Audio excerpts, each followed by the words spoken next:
simulan sa pagtanggal ng mga tangkay dito sa ating malunggay. And kailangan din natin i-remove yung mga damaged part. So, kailangan natin maging matyaga. Sabi nga nila, pag may tiyaga, may malunggay.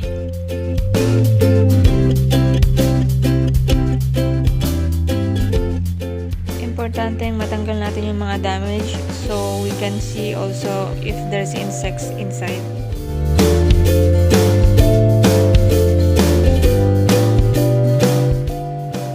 Ayan, mag-init na tayo ng mantika at igisa na natin itong bawang.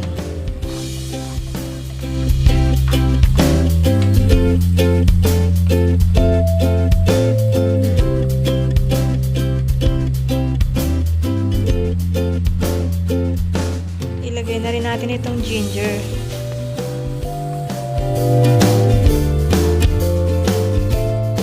Ang onion.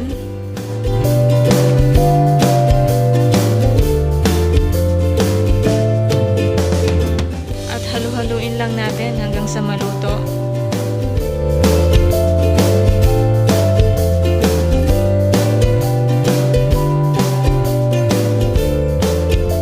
Ilagay na natin itong ating squid.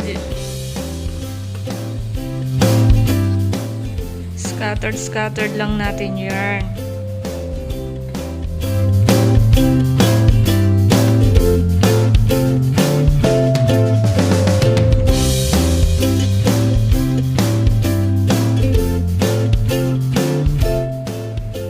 Haluin natin para magpantay yung luto niya.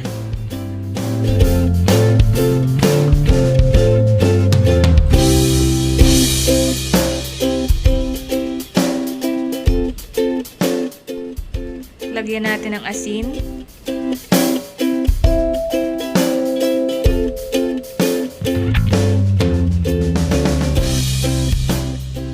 I-set aside natin yung squid para hindi ma-overcook.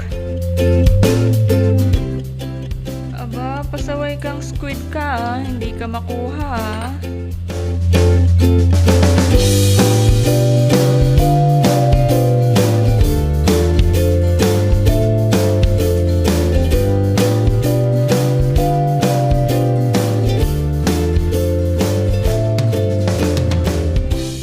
Ilagay natin ang alamang.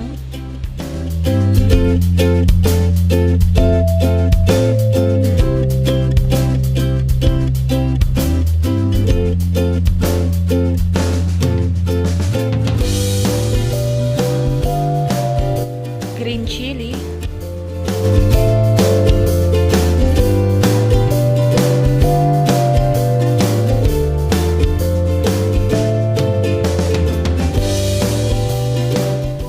Coconut milk.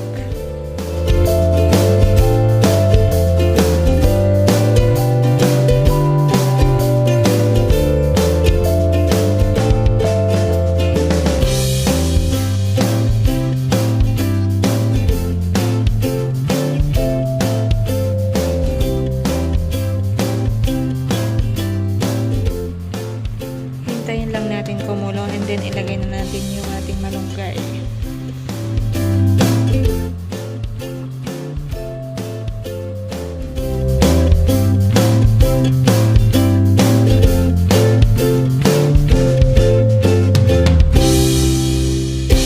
Ilagay na rin natin yung squid natin.